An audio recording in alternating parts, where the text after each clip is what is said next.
Hello students, class 11th subject chemistry and dated 28 July 2021. Welcome in my second video on dated 28 July 2021. Students, it is discuss something about ionic bonds or electrovalent bond in my previous videos. Now in this video we will learn about covalent bond. What is covalent bond? You know very well, already इस चीज़ को मैं बता चुका हूँ, but फिर से मैं एक बार इसको रिवाइज कर दूंगा. Covalent bond, Lewis Langmuir concept, इनका कॉन्सेप्ट क्या है? One the bond is form between two or more atoms by mutual contribution and sharing of electrons. It is known as covalent bond. Covalent bond में क्या होता है? Actual में जो दो एटम्स होते हैं, पर्टिकुलर एटम्स जो होंगे, वो म्यूचुअल शेयरिंग के जरिए इलेक्ट्रॉन्स की म्यूचुअल शेयरिंग करेंगे और उसके बिहाफ बॉन्ड का फॉर्मेशन होगा. This type of bonds are known as covalent bonds. If the combining atoms are same, it may be possible combining atoms may be same or different. तो condition है, if the combining atoms are same the covalent molecule is known as homoatomic molecule. If they are different they are known as heteroatomic molecules. तो students, हम लोग अब कुछ examples को देखें किस तरीके से हमारे जो कोवेलेंट बॉन्ड होता है, किस तरीके से इसका फॉर्मेशन होता है. तो फर्स्ट ऑफ ऑल सबसे हमने इजी एग्जाम्पल कंसीडर किया है, दैट इज H2 एटम. अब you know very well that hydrogen जो होता है उसका एटॉमिक नंबर 1 होता है, और जब उसका एटॉमिक नंबर 1 होगा that means it contain 1 electron in their outer most shell. It's first shell is last shell, क्योंकि इसका जो फर्स्ट सेल होता है वही इसका लास्ट सेल होगा.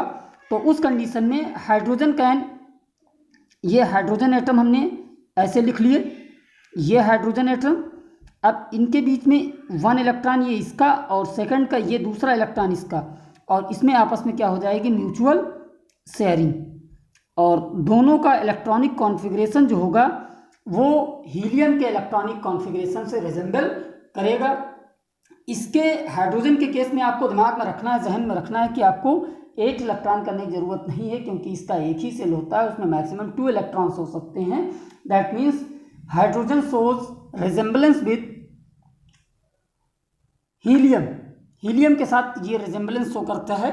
अदरवाइज जितने भी एलिमेंट्स होते हैं उनके आउटर मोस्ट में आपको 8 इलेक्ट्रॉन्स करने होंगे. In case of oxygen, oxygen का केस अगर देखें तो ऑक्सीजन एटम का जो एटॉमिक नंबर होता है वो कितना होता है? 8. अब इसके आउटर मोस्ट में जो इलेक्ट्रॉन्स होंगे वो होंगे 6. तो भाई दोनों एटम्स हैं ऑक्सीजन के ही हैं. ये होमोएटमिक मॉलिक्यूल है, आपका होमोएटमिक मॉलिक्यूल का एग्जाम्पल है.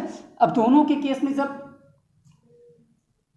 आउटर मोस्ट में 6 इलेक्ट्रॉन है, दैट मीन्स दोनों को रिक्वायरमेंट है 2 इलेक्ट्रॉन्स की for the noble gas, for the attaining of noble gas electronic configuration.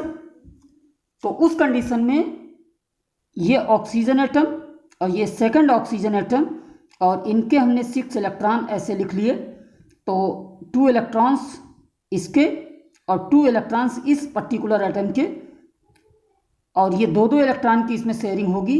उसी कंडीशन में इनके 8 इलेक्ट्रॉन पॉसिबल है. तो जिस कंडीशन में 1 इलेक्ट्रॉन की शेयरिंग होगी वहाँ पर जो बॉन्ड बनेगा वो सिंगल बॉन्ड बनेगा. यहाँ पर 2 इलेक्ट्रॉन्स की शेयरिंग हुई, यहाँ पर जो ऑक्सीजन एटम्स होंगे इनमें डबल बॉन्ड इस तरीके से बनेगा. नेक्स्ट आपका है H2O.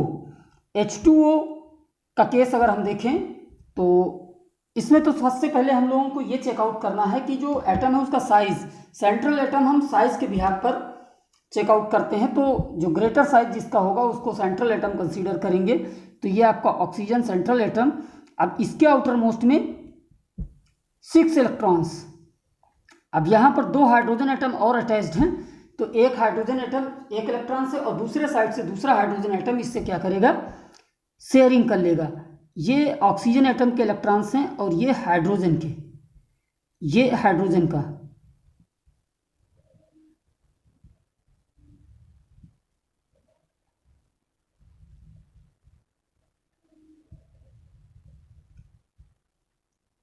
इस तरीके से इनका ये बॉन्डिंग स्ट्रक्चर, इसको बोलते हैं लुईस डॉट स्ट्रक्चर और इसको बोलते हैं बॉन्डिंग स्ट्रक्चर। तो आगे की चर्चा स्टूडेंट्स हम लोग नेक्स्ट वीडियो में करेंगे। Okay, thank you, have a nice day.